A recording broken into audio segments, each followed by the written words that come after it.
దేవ రహస్యాలు. దేవ రహస్యాల్లో దేవాలయ రహస్యాలు రెండవ పార్ట్. ఇల్లారా, సచ్చిదానందమై, ఇంద్రియ అగోచరమై, నామరూపరహితమై, సర్వాధిష్టానమై ఉన్నటువంటి దైవం విషయంలో దేహో దేవాలయ అంటే దేహమును దేవాలయంగా చెప్తూ ఉన్నారు శ్రీకృష్ణ పరమాత్మ ఉత్తర గీతలో. అదే పరమాత్మ దేహము దుఃఖాలయము, అశాశ్వతము అని కూడా చెప్పారు భగవద్గీతలో. అంటే మాం ఉపేత్య పునర్జన్మ దుఃఖాలయం అశాశ్వతం న ఆప్నువంతి మహాత్మానః సంసిద్ధిం పరమాంగతాః అని 8వ అధ్యాయం 15వ శ్లోకంలో చెప్పారు. అంటే ప్రతి మానవ దేహాన్ని నిర్మాణం చేసిన తర్వాత పరమాత్మ దేహం ద్వారా పొందేది దుఃఖాలు. ఎంత కాపాడుకున్నా దేహం వెళ్ళిపోవడం అనేది ఉంది కాబట్టి దుఃఖాలయం అశాశ్వతం అని 2 రకాలుగా బోధించారు గీతాచార్యుల వారు. అయ్యా, ఈ దేహము నడిచే విధానమంతా నా చేతుల్లో ఉండే విధానము, కానీ నీకు మాత్రం నీ సొంతం అని అనిపించే విధానంగానే దేహం ఇవ్వటం జరిగింది. నువ్వు ఆ దేహాన్ని దేవాలయంగా మార్చుకున్నా నీ ఇష్టం, ఆ దేహాన్ని దుఃఖాలయంగా మార్చుకున్నా అది నీ ఇష్టం. 2 నీ చేతుల్లోనే ఉన్నాయి. అయితే దుఃఖాలయంగా ఎందుకు అవుతుంది, దేవాలయంగా ఎందుకు అవుతుంది అని విచారిస్తే మనం కొంచెం, అంటే దైవం ఈ దేహాన్ని మనకిచ్చాడు. ఈ దేహాన్ని దేవాలయంగా మార్చుకోవాలన్నా, ఈ దేహాన్ని దుఃఖాలయంగా మార్చుకోవాలన్నా అది నీ ఇష్టం, నీ చేతుల్లోనే ఉంది. మనం మామూలుగా గుడిలోకి వెళ్ళేటప్పుడు దేంట్లో నుంచి ప్రవేశిస్తాం? గాలి గోపురం ద్వారానే మనం దేవాలయంలోకి ప్రవేశించాల్సి ఉంటుంది మిత్రులారా.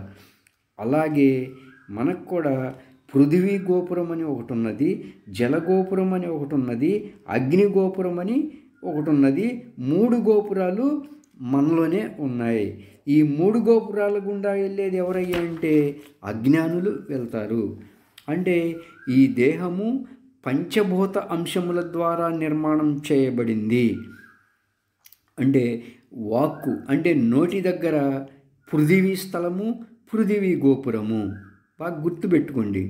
నోటి దగ్గర అంటే వాక్కు దగ్గర పృథివీ స్థలము, పృథివీ గోపురము. చెవి దగ్గర జలస్థలము, జలగోపురము. నేత్రం దగ్గర అగ్నిస్థలము, అగ్నిగోపురము. అదే శ్వాస ఆడే దగ్గర ఉన్న వాయుస్థలాన్ని గాలి గోపురం అన్నాం. అంటే ముక్కు దగ్గరేమో పృథివీ గోపురం, చెవి దగ్గరేమో జలగోపురం, నేత్రం దగ్గరేమో అగ్నిగోపురం, ముక్కు దగ్గర అంటే శ్వాస ఆడే దగ్గరేమో గాలి గోపురం అన్నారు. అంటే నోటి దగ్గర ఉన్నటువంటి భూగోపురం, చెవి దగ్గర ఉన్నటువంటి జలగోపురం, నేత్రం దగ్గర ఉన్నటువంటి అగ్నిగోపురం. ఈ 3 గోపురాల గుండా వెళ్ళేవారే ఎక్కువగా ఉన్నారు. ఎలాగయ్యా అంటే నోటి ద్వారా తిందామా అందామా, చెవి ద్వారా విందామా, కంటి ద్వారా కందామా. అంటే అందామా, విందామా, కందామా, ఈ 3ఏగా రోజు మొత్తం మీద మనిషికి ఉన్న యావగేషను. తిందామా, విందామా, చూద్దామా. అంటే ఈ 3 గోపురాల గుండానే అందరి ప్రయాణం జరుగుతూ ఉన్నది. ఒక్కసారి గమనించండి. భూగోపురం గుండా, జలగోపురం గుండా, అగ్నిగోపురం గుండానే అందరి ప్రయాణం ఉన్నది. కానీ మహాత్ములు ఏమంటున్నారు? 3 త్రోవలది సాకారం, 3 నడుమ శ్రీకారం, చూచేదంతయు సాకారం, చూపు నిలిపితే నిరాకారం అంటారు. అంటే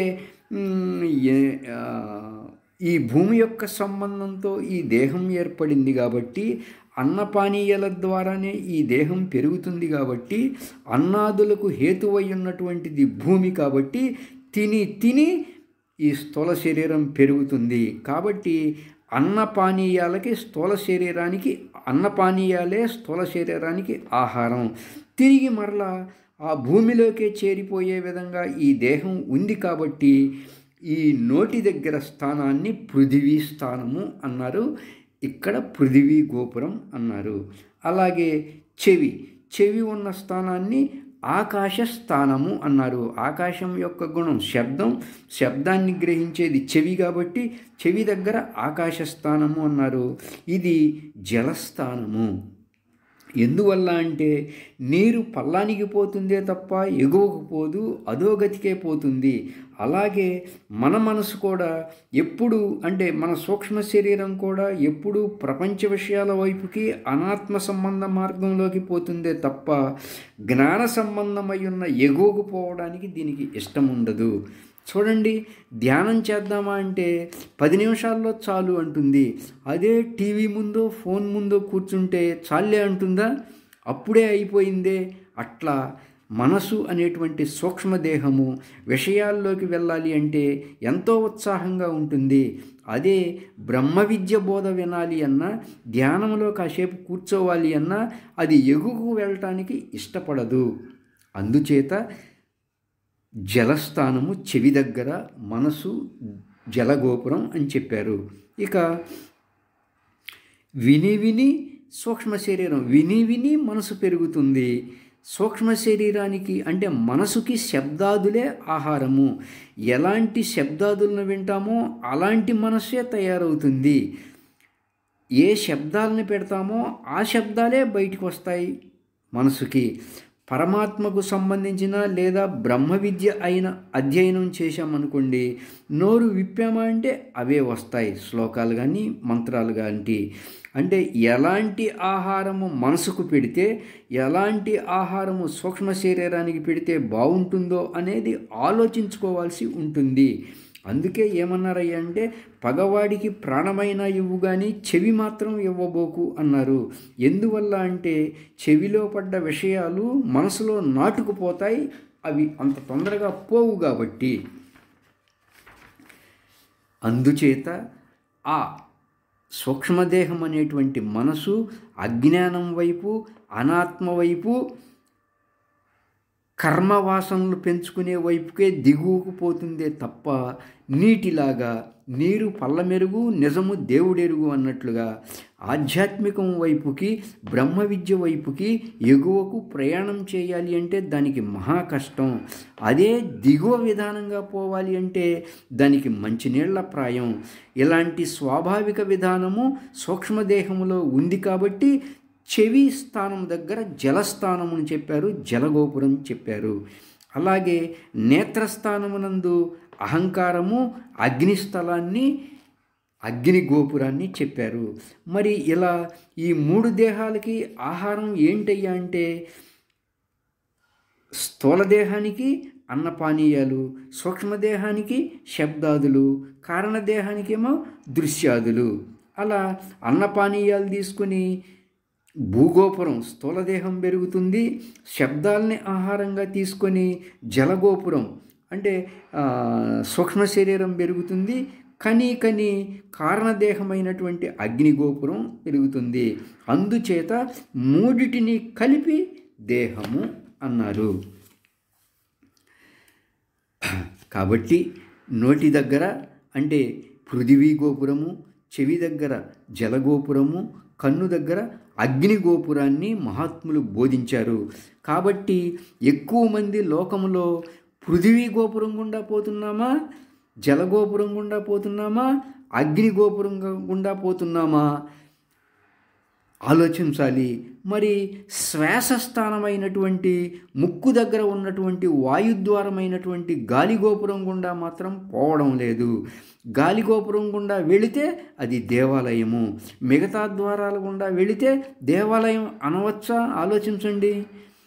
అంటే ముక్కు దగ్గర గాలి సంచారమై ఉన్నటువంటి ఈ శ్వాస యొక్క అనుష్ఠానములో శ్వాస ద్వారానే దేవాలయం లోపలికి పోవాల్సి ఉంటుంది. కాబట్టి శ్వాసను గాలి గోపురం అన్నారు. మనకు ఏవైతే భౌతికంగా ఉన్నాయో ఆ భౌతికమై ఉన్నటువంటి వాటి ద్వారా మనం పారమార్థికంగా మనలోనే ఉన్న భగవంతుణ్ణి గుర్తించే విధానంగా మహాత్ములు కొన్ని చిహ్నాలను పెట్టారు. మన కోసంగా ఎవరైనా కానీ గాలిగోపురం ద్వారానే దేవాలయంలోకి వెళ్ళాల్సి ఉంటుంది. గాలిగోపురం లేకుండా సాధారణంగా ఏ ఆలయమూ ఉండదు మిత్రులారా. ఆ విషయాన్నే పారమార్థికంగా చూసినప్పుడు ఈ దేహమే దేవాలయంగా చెప్పుకున్నప్పుడు ఈ దేహము అనే దేవాలయంలో దేవదేవుడైనటువంటి ఆ శుద్ధ బ్రహ్మమగు దేవదేవుని దర్శించాలి అంటే ముందుగా ప్రారంభమయ్యేది ఎక్కడ అంటే శ్వాస ఉండే స్థానమైనటువంటి ముక్కు స్థానమైనటువంటి గాలిగోపురం గుండానే పోవాల్సి ఉంటుంది. హంసాశ్రయం కలిగి ఉన్నది గాలిగోపురం. ఇక్కడ నుంచే దేహములో ఉన్న దైవం వద్దకు వెళ్ళే విధానం ఉంది మిత్రులారా. మిగతా స్థానాలు అంటే నోటి దగ్గర పృథివీ గోపురము, చెవి దగ్గర జలగోపురము, నేత్రం దగ్గర అగ్నిగోపురము, ఈ మూడు కూడా అనాత్మ వ్యవహారానికి చేర్చేవిగా ఉన్నవి. కాబట్టి ఆ మూడిటిని ఆశ్రయిస్తేనేమో అనాత్మ సంబంధ ప్రకృతిలో చేరిపోయే విధానము.